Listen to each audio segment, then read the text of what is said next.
Good morning, everybody. Welcome. Today I'll be looking at the Blast TV Austin 2025 Major, and I'm not gonna do any pick'ems, so I'm not gonna focus on them that much. You can look at my shiny silver coin here. It's not gonna get any better, don't worry about it. What I'm gonna talk about today is the upsets, and especially why are we seeing so many upsets in this major, or in general, why are majors such a heavy upset territory to begin with? And there's a couple of reasons actually. First of all, the first stage, there wasn't any like huge upsets. You could argue that on the last round, for example, most likely there were a couple of results that you could argue if they were upset or not. Depends a little bit how you view these teams, but still relatively easy. Few upsets here and there. That happens. Nothing big. But then when we actually moved on, it started to get much worse. Let's just take the cat off the table, cat off the back. I don't know what the saying is. Falcons here, really good example. It's a really good example why these upsets happen so often, because it kind of like accompanies a lot of these points causing it. So where am I getting with all this rambling? Let's start. First of all, I'm not gonna start with the format. We all know the format. I'm gonna mention it a little bit later, but I'm gonna start with pressure. And the pressure experienced by the players, it's very different between experienced team and an inexperienced team. And funnily enough, the more experience and expectations you have going into major, the more difficult it's going to be for you the group stage. It's gonna be completely different once you get to the playoffs, but in this like opening stage, stage 1, stage 2, stage 3, we're gonna see a lot of upsets. And one of the reasons is the expectations and the pressure it brings. And let's look at the Falcons example here. The games they played. Best of one, sure. They should have won. They didn't. Happens. The second best of one is pretty surprising, but then again, Vision did go through, so maybe there's something to it. Okay, sure. Can happen. Two best of ones. Sucks. This game against OG was a rough one. I honestly thought for a moment that OG was gonna do it, but then they fumbled it, and after you kind of like fumble one map there, it's rarely gonna happen after that. But anyways, it was a close one. OG sadly went 0-3. Moving on, MIBR. Yeah, that's the game. Everyone has seen it. We all know what happened there. But yeah, let's just forget the Falcons. Let's continue with this whole pressure point. So what am I meaning when I talk about the pressure there? Teams that have high expectations, they're expected to do well, and to them, there's nothing to actually gain from these early games because you're supposed to win. You're supposed to get through. You're not gonna get any sort of praise or reward from getting through. It's just kind of like the thing you must do before you actually get to this stage here and start fighting in the playoff brackets. Like that's the goal. You need to get there. That's where you can get your kind of like reward and praise. But on this stage, there's no reward, no praise, no nothing. You're just there to survive and do your thing until you get to the point where you need to get. And this can be an enormous pressure when you have thousands of fans on your back telling you how you need to get your shit together, do better, how you suck, how everything you touch is the worst thing ever. Yeah, I can only imagine how much pressure it is for people to go through. Yeah, Falcons, Nico Monesi, they should be in the playoffs, name value alone, but they're not because they couldn't handle the pressure as a team. And as individuals, they didn't play as good as they should have. It sucks, but that happens. But on the other hand, when you have the teams who do the upsets, let's see here, MIPR for example, to them, there's nothing but gains from these games here. Because if you go out here like they did, well, people don't really give a damn because you were expected not to make it through to begin with. You're supposed to be eliminated. But if you can pull off an upset or make it through, that's gonna be a huge success for you. You're gonna get more people looking at you. You're gonna get more fans out there. You're gonna get more publicity. You're gonna get more exposure. You're gonna get more PRS points and invite in the future. It's all that stuff that's in the game there.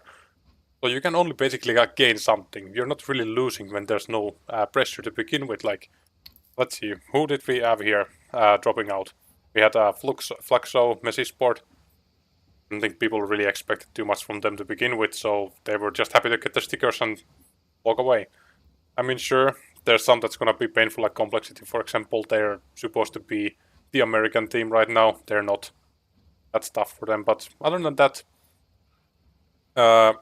besides the kind of like national pride of like having 3 American teams all fail here, that's rough. But yeah, it's not like none of them are ruined by that. Moving on, yeah, when you have this pressure there, and you're fighting against an opponent who has no pressure at all, it's a very uneven matching to begin with. Like, there's people who can only gain something, and then there's people who can only lose something.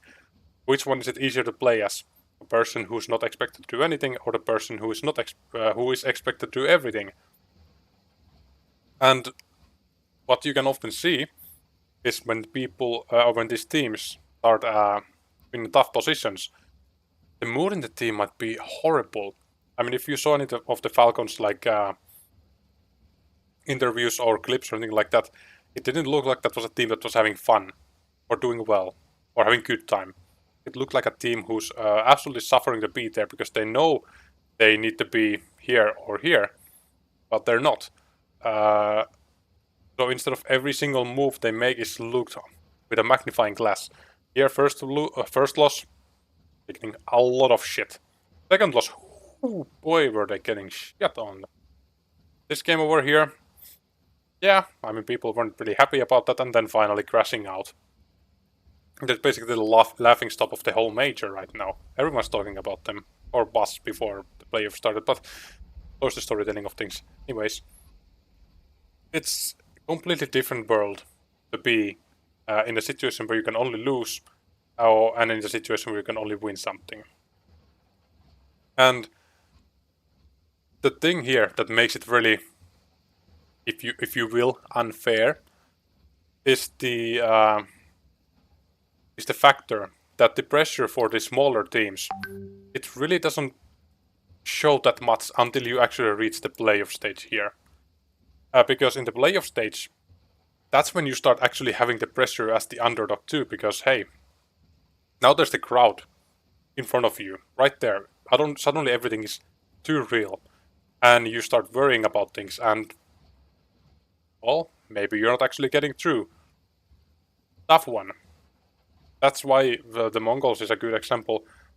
They've been really good at group stages, and then they keep failing at playoffs. Let's see how they're doing here. We'll see once we get there. But usually the underdogs, they excel in group stages. There's no pressure because they can only win something. And even though the same mentality should continue to the playoffs, it doesn't always do that, because now the situation changes, the context is different. Even though it's not really that much different, you're still supposed to lose. So you, on paper, should only be gaining something no matter what happens. But it's the context of the situation. And that's also where the experience shines. Because many of you really know about the whole idea of regression towards the mean, which means that under pressure, you're more likely to go towards your mean performance. So let's say if your average performance is 1.10 rating, just to kind of like give it a number there. When you're in an easy game, yeah, you don't have any pressure. You could easily get like 1.18 or 1.25 or something like that. But when you get to the playoff stages, for example, and the pressure is there, you're much more likely to perform around your mean value, which could be, if your mean was 1.10, you might be doing something between 1.5 and 1.15. That's just kind of like how it goes.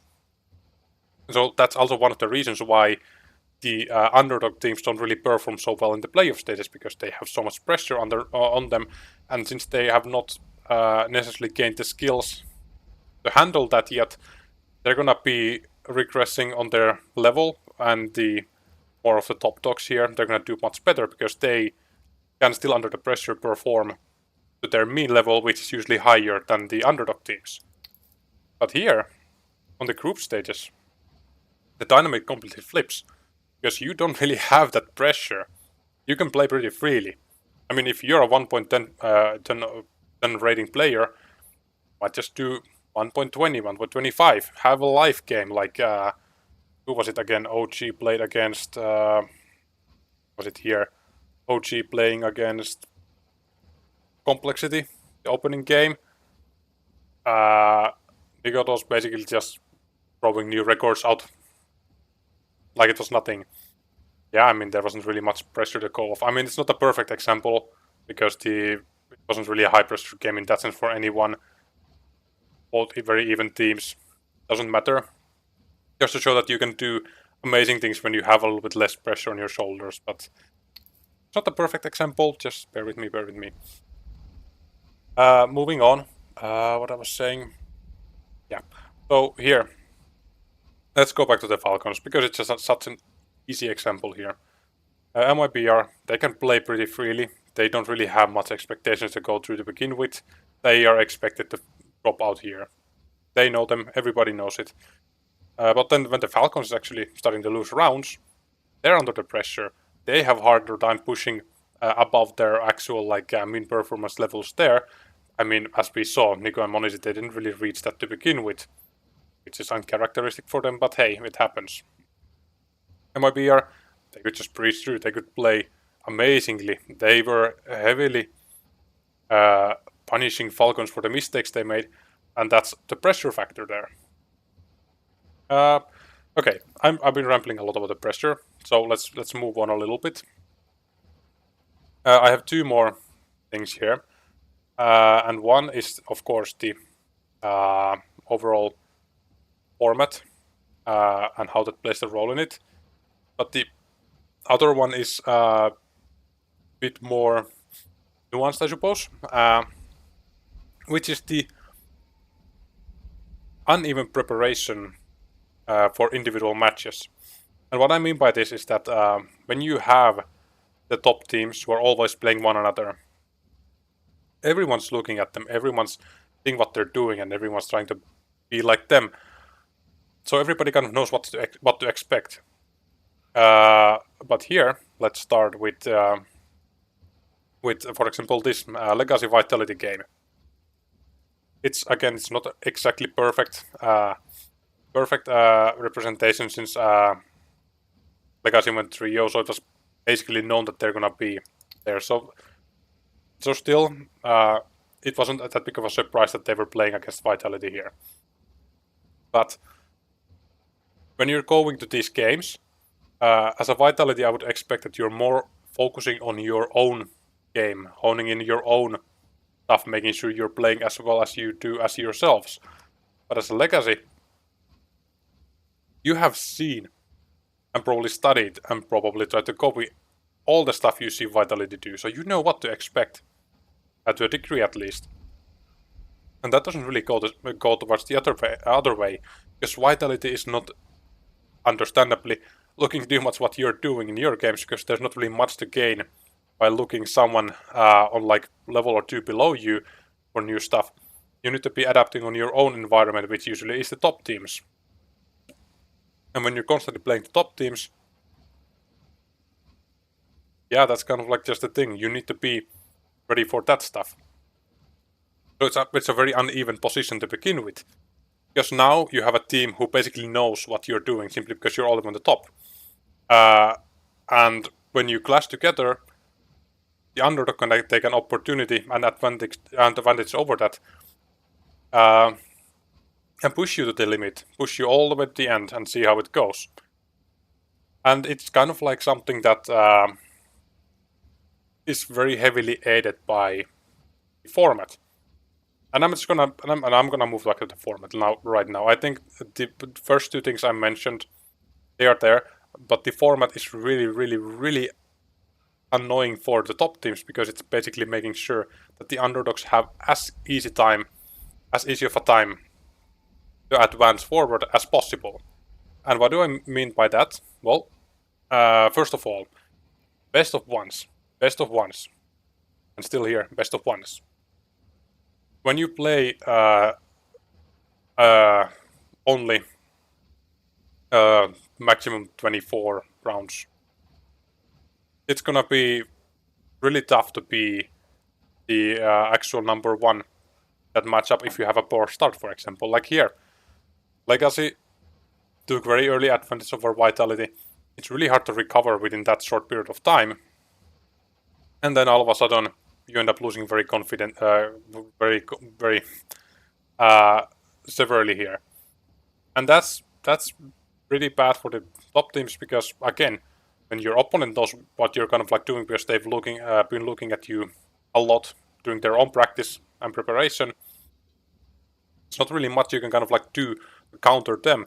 You need to try to push yourself harder and do something either differently on the fly or adapting on the fly to what your opponent is doing, which also can be something that the opponent might even know because they know how you play because they're constantly watching you. And sure, that's one of those things that come with the factor that you're all on the top. Everyone's going to be studying and looking at you.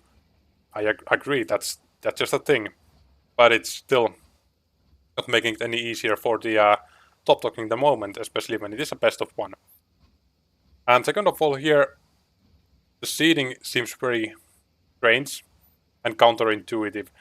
Because let's look at here, these opening stages. Like here you have your trio teams advancing. And then the next stage, they start basically against the top seeds of the waiting stage.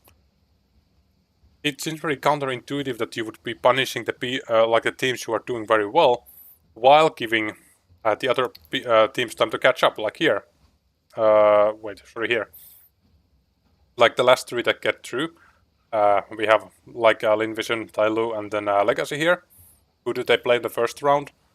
MIBR, M80, Furia. Okay, well that's unfortunate. But anyways, we can't please everyone. It's still kind of like putting very uneven matchup here. Second stage, third stage, let's see how it continues here. Virtus Pro against Mouse after winning the previous one. That's pretty rough. Legacy against Vitality after winning the previous one. Ooh, that's a tough one. That's a really tough one. And then the last three teams, Nemiga, Lin Vision, and FaZe. The Lin Vision, Team Liquid. No, what did I say? It was Nemiga. Yes, Nemiga was playing against Navi. And then we had FaZe playing against Aurora.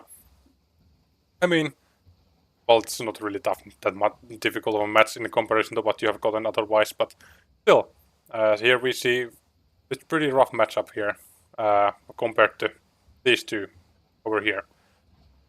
It's a very weird system, and it seems to be on purpose made so that the underdog stories would actually come and flourish. It seems to be something that the Valve really likes, is the idea that a underdog team can come through, push through, and show everybody what they can actually achieve.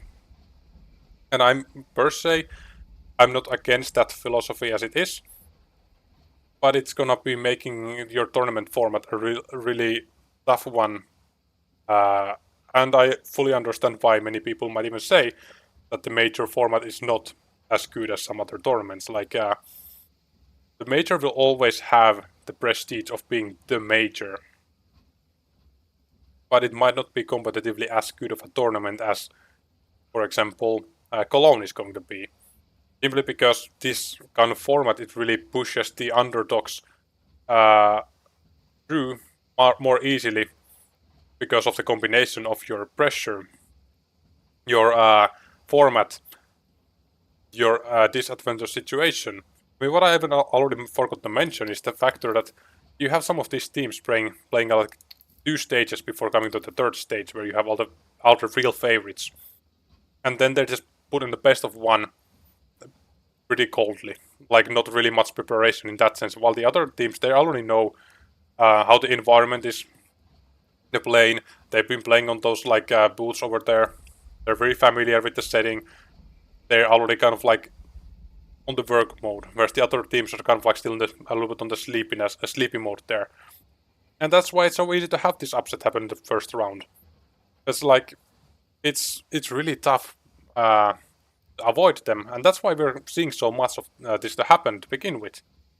And now let's see how it's gonna go with the playoffs. Like, we already had the first upset here. It's really tough one to say if it's really an upset or not. And here, yeah, I would say Mouse probably was the underdog going into it. So technically speaking, you could say that we had 2 upsets already. One of them, I mean, they both can be debated. So yeah, hard to say. I would say from the last remaining 2 games, if Navi wins Vitality, that's a huge upset. Base Mongols, I mean, again, it's really difficult to argue who actually is the top and who's the underdog in this one. But we'll see how it's gonna go. I mean, I would say if Vitality loses any of their games, that's gonna be an upset. But other than that, it's pretty evenly matched opponents in that sense. I mean, I would say whoever wins this game over here and moves over here, that's gonna be an upset if Pain then actually goes to semifinals. But anything can happen. But yeah, that's basically what I want to talk about. Once all the games are done, I'm gonna be actually ranking these upsets, seeing which upsets of this tournament were the best and which were the worst. But until then, I hope you all enjoyed. Hope you all had better hunches how to do these things than I did, and can look something a little bit more beautiful than this bad boy right here. And if you happen to be part of the Silver Gang, cool. See you next time.